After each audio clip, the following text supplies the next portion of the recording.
बहुत सारी चीजें हो गई क्रिकेट की दुनिया में। हमने 2 दिन की छुट्टी ली और बहुत कुछ हो गया। इंडिया ओडीआई भी जीत गया साउथ अफ्रीका से, और उसके अलावा उनका टेस्ट मैच शुरू हो चुका है जिसमें वो आउट भी हो चुकी है पूरी टीम। उसके अलावा बांग्लादेश और न्यूजीलैंड का T20 मैच हो रहा है, और उसके साथ साथ पाकिस्तान और ऑस्ट्रेलिया का भी सेकंड टेस्ट शुरू हो चुका है जिसमें बहुत बुरे तरीके के हालात चल रहे हैं पाकिस्तान के। और इसके अलावा बहुत कुछ आज की वीडियो में।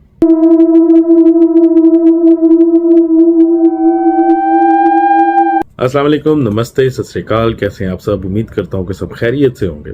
नहीं।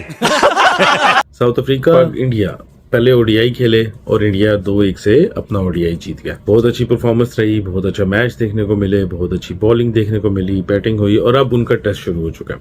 इंडिया अपनी पहली इनिंग में 245 पे ऑल टीम आउट हो चुकी है उनके पहले टेस्ट में, और अभी तक जब मैं वीडियो बना रहा हूं तो साउथ अफ्रीका के 33 रन के ऊपर 1 विकेट आउट हो चुकी है। मेन प्लेयर रहे राहुल, केएल राहुल, जिन्होंने 101 रन बनाए, बहुत अच्छी परफॉर्मेंस दी, जिसकी वजह से इंडिया 245 रन के टारगेट तक पहुंच सका। बहुत ही अच्छी साउथ अफ्रीका की तरफ से बॉलिंग है। टेस्ट मैच हो रहा है, वनडे मैच नहीं हो रहा। आप ये देखिएगा, टेस्ट में अगर पूरी टीम 245 पे आउट हो रही है तो पिच और बॉलिंग कैसी हो रही होगी साउथ की तरफ से, बहुत जबरदस्त है।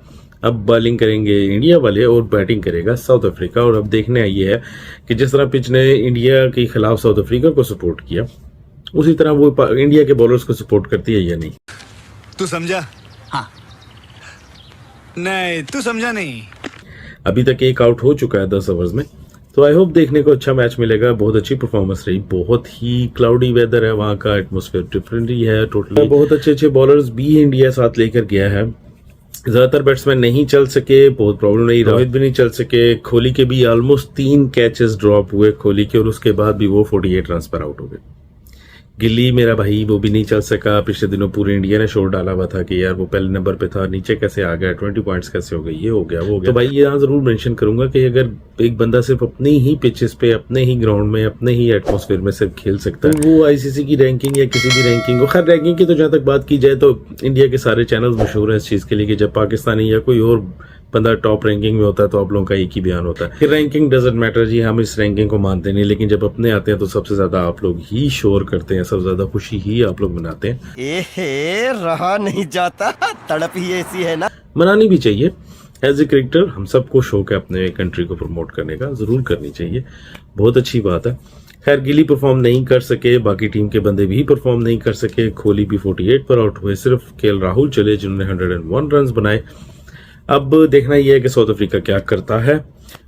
अरे कहना क्या चाहते हो? उधर न्यूजीलैंड वर्सेस बांग्लादेश का भी T20 सीरीज शुरू हो चुकी है। बांग्लादेश ने रात को T20 बहुत ही खूबसूरत तरीके से हराया न्यूजीलैंड को। न्यूजीलैंड ने पहले बैटिंग करते हुए 134 रन बनाए 9 विकेटों के नुकसान के ऊपर 20 ओवर्स में, जबकि जवाब में बांग्लादेश ने 137 रन बनाए 5 विकेटों के नुकसान पे 18.4 ओवर। इस तरह बांग्लादेश ने एक हिस्ट्री भी रकम कर दी, क्योंकि अपना सबसे पहला टेस्ट जो न्यूजीलैंड में खेला उन्होंने न्यूजीलैंड में ही न्यूजीलैंड को हराया। पहला ओडीआई भी न्यूजीलैंड में ही न्यूजीलैंड को हराया, और पहला T20 भी उन्होंने न्यूजीलैंड में ही न्यूजीलैंड को हराया। तो एक हिस्ट्री बन चुकी है, ये भी एक हिस्ट्री रिकॉर्ड हो चुकी है। देखने में ये आता है कि आगे और कौन कौन से रिकॉर्ड बांग्लादेश बनाता है। बांग्लादेश बहुत अच्छे तरीके से परफॉर्मेंस दे रहा है। सिर्फ और सिर्फ इनका प्रॉब्लम सिर्फ ये होता है कि जब बांग्लादेश में खेला जाया जाता है तो पिचें सिर्फ इनकी अपनी मर्जी की बनाई जाती हैं, जो कि सिर्फ इन्हीं के बॉलर्स को या इन्हीं के स्पिनर्स को सूट करती हैं। But anyway, best of luck for the Bangladesh. बहुत खुशी हुई देख के, बहुत अच्छे तरीके से T20 खेला उन्होंने, बहुत मजा आया उनका मैच देखने का भी, बहुत इंटरटेनिंग था। अब बात कर लेते हैं पाकिस्तान वर्सेस ऑस्ट्रेलिया, जिसके बहुत बुरे हालात चल रहे हैं, बहुत बुरे तरीके से हो रहे हैं। मेलबर्न की पिच जो कि बॉलर्स के लिए बहुत ही खुशी की चीज है, बॉलर उसके ऊपर अपनी बॉलिंग बहुत अच्छे तरीके से परफॉर्म कर रहे हैं। लेकिन मैं यहाँ जरूर कहूंगा, ये चीज कहूंगा कि वकार यूनुस ने एक बयान दिया जो कि किसी हद तक मुझे ठीक भी लगा, और मैंने ये बात पहले भी बोली थी कि हमारे पास कोई फास्ट बॉलिंग का अटैक नहीं है।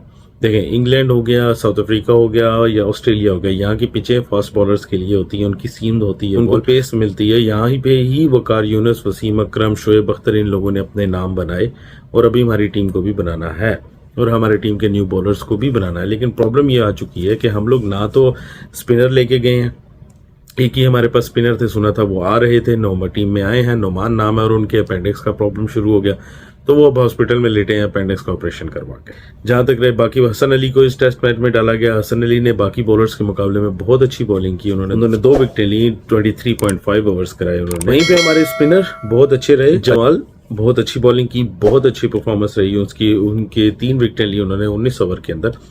और उनके बारे में वार्नर ने बड़ा प्यारा बयान दिया कि उनकी बॉलिंग बहुत अच्छी थी, बहुत अच्छे तरीके से बॉल कर रहे थे। अगर उनको प्रॉपर गाइड किया जाए या कुछ किया जाए तो वो बंदा किसी भी टीम के लिए किसी भी टाइम खतरनाक बन सकता है। अब इंटरेस्टिंग बात यह है कि एक टाइम था जब हमारे यहाँ अमरूद तोड़ा जाता था तो नीचे से स्पिनर निकलता था, पत्थर उतारा जाता था तो नीचे से फास्ट बॉलर निकलता था। ना तो हमारे पास से फास्ट बॉलर निकल रहे हैं, ना पेसर निकल रहे हैं, ना सीमर्स निकल रहे हैं। शाहीन अफरीदी जो हमारे अटैकर हुआ करते थे, ट्रायंगल के नाम से बना हुआ था। हारिस रऊफ की तो लाइन लेंथ ही अगलों ने मार मार के इंडिया में इतनी बुरी कर दी कि वो तो दोबारा भी क्रिकेट में नजर नहीं आया। अब तो T20 जब होगा तब उसमें नजर आएंगे। जहां तक रही शाहीन की बात, पेसर की बॉल 145 180 तक जाए तो वो बॉल मजा आता है, घूमती भी है। सबको मुबारक देना चाहूंगा क्योंकि जब से शाहीन की सर्जरी हुई है उसके बाद और फिर उनकी शादी हुई है, उसके बाद दोनों सूरतों के बाद पाकिस्तान के मेन बॉलर शाहीन अफरीदी साहब की पेस बिल्कुल खत्म हो चुकी है। 130 के ऊपर वो बॉलिंग कर रहे हैं। इसी बात के ऊपर वकार यूनुस ने जो बहुत अच्छा बयान दिया, जिसके साथ मैं पूरा इत्तेफाक करता हूं कि भागते स्पिनर को आप पेसर नहीं कह सकते। हमारे पास पेसिंग अटैक नहीं है और वही बात हुई कि हमारे पास वाकई ही नहीं है। यही बात काफी टाइम से हम पहले भी बोल रहे थे। शाहीन को इनको चाहिए था कि ये लोग उसको रेस्ट देते, थोड़ा आराम देते। वो उसकी सर्जरी की वजह से अगर कोई प्रॉब्लम आ रही, क्योंकि बॉलर्स का हो जाता है, अगर उनकी सर्जरी हो तो वो उनकी वो पेस वो थी स्पीड नहीं रहती। सिर्फ सेम स्टाइल में भाग के आके सेम स्टाइल में बॉल करने से मतलब ये नहीं होता कि बॉलर ठीक हो गया। उसके ऊपर कंसंट्रेशन करने के बजाय, उसके ऊपर समझाने के, लोगों को दिखाने के बजाय हम लोगों ने क्या किया कि उसको T20 का कप्तान बना दिया। हमारी पाकिस्तान क्रिकेट बोर्ड बहुत अच्छे तरीके से चल रही है। शाहीन अफरीदी ने मोनोपोली बहुत अच्छे तरीके से की अपने दामाद शाहीन अफरीदी के लिए। अगर उनको इतना ही था तो कम से कम अपने घर में ही पिच बना के उनकी प्रैक्टिस करवा देते ताकि वो बॉलिंग अच्छी करते। बात सारी करने का मकसद सिर्फ इतना है कि 130 की बॉल उन्होंने पूरे अभी तक सेकंड डे में की है। पिच उनको बहुत अच्छी सपोर्ट कर रही है, जिस वजह से उनकी बॉल अच्छी आ रही है। लेकिन उनकी बॉल में वो हिंदी जबान में कहते हैं तेज गति या वो मशीन करना या बॉल को स्विंग करना, जिसके लिए वो मशहूर हुए थे, जिससे वो अपने पहले ओवरों में विकेटें लिया करते थे, वो चीज खत्म होती जा रही है उनमें से। उस चीज के ऊपर काम करना होगा, उसके ऊपर उनको हेल्प लेनी होगी। उसके लिए आपको बाहर जाके अगर किसी से हेल्प लेनी है, सर्जन से हेल्प लेनी है, दूसरों से हेल्प लेनी है, कोचर रखने हैं किस चीजों, तो आप उनसे जरूर लें अगर आपने टीम में रहना है।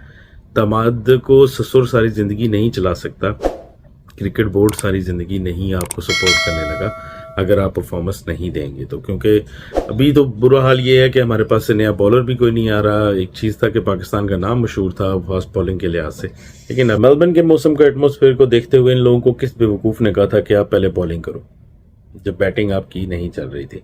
हमारे मुल्क की सबसे बड़ी प्रॉब्लम, हमारी टीम की सबसे बड़ी प्रॉब्लम, जिस टाइम ये लोग प्रैक्टिस करते हैं तो सारे 100% परफेक्ट होते हैं। इस बार भी वही हाल हुआ। हम लोगों ने 52 रन एक्स्ट्रा दिए हैं, 52 रन टेस्ट मैच में। हसन अली नो बॉलिंग कर रहे हैं, शाहीन अफरीदी जो से वो स्विंग कर रहे हैं, जो इतनी मतलब इन बॉलर्स का ये आलम हुआ हुआ था कि इन लोगों से अपनी बॉल ही कंट्रोल नहीं हो रही थी। हर बॉल वाइट, हर बॉल वाइट, हर बॉल राइट से वाइट, लेफ्ट से वाइट, राइट से वाइट, लेफ्ट से राइट। हसन अली थोड़े से बैड लग रही, 1-2 उन्होंने नो बॉल की। और फिर उनके साथ जो उनका मैच, सबसे इंटरेस्टिंग पार्ट जो मुझे लगा वो मिचेल मार्श के साथ लगा, जिसमें उन्होंने 2 बॉलें की और दोनों में DRS लिया और दोनों में बेचारे रह गए। DRS उनको सपोर्ट कर गया, पर according to the other bowlers Hasan Ali ने बहुत अच्छी बॉलिंग की। 2 विकेटें ली उन्होंने हसन अली ने 23.5 ओवर्स के अंदर।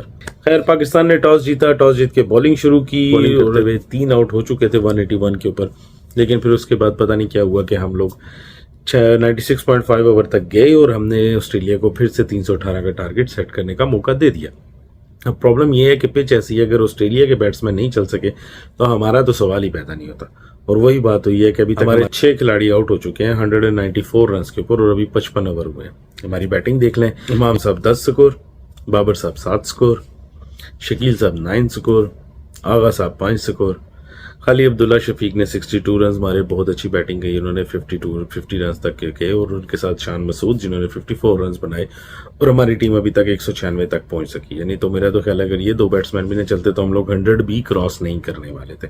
करें, अभी तक ऑस्ट्रेलिया ने सिर्फ 22 रन एक्स्ट्रा दिए हैं, जबकि हमने 52 रन एक्स्ट्रा दिए हैं। और अगर ऑस्ट्रेलिया भी 22 रन एक्स्ट्रा दे चुका है अभी तक एक दिन के मैच में, तो इसका मतलब है कि बॉलिंग उनसे भी कंट्रोल नहीं है। वेदर बहुत प्यारा है मेलबर्न में और इसी वजह से इसी वजह से कोई भी टीम अपनी बॉलिंग के ऊपर कंट्रोल नहीं कर पा रही और इस चीज का फायदा उठाना चाहिए था बॉलर्स का, जबकि नहीं उठा सके। वहीं पे अगर हम ऑस्ट्रेलिया की बॉलिंग की बात करें तो कमिंग्स जो उनके कैप्टन है उन्होंने 3 विकेटें ली और उसके अलावा लियन जिनको पाकिस्तान ने बहुत अच्छी अपॉर्चुनिटी के साथ 500 विकेट्स का तोहफा बना के दिया और वो क्लब में शामिल हो गए। खैर आप पिक्चर्स देख सकते हैं, इसमें पाकिस्तानी नाम का तो कोई बंदा दूर दूर तक नहीं है, लेकिन हम लोगों के रिकॉर्ड बनाने में इनमें से कई ऐसे हैं जिनको रिकॉर्ड बनाने में हमने बहुत हेल्प की।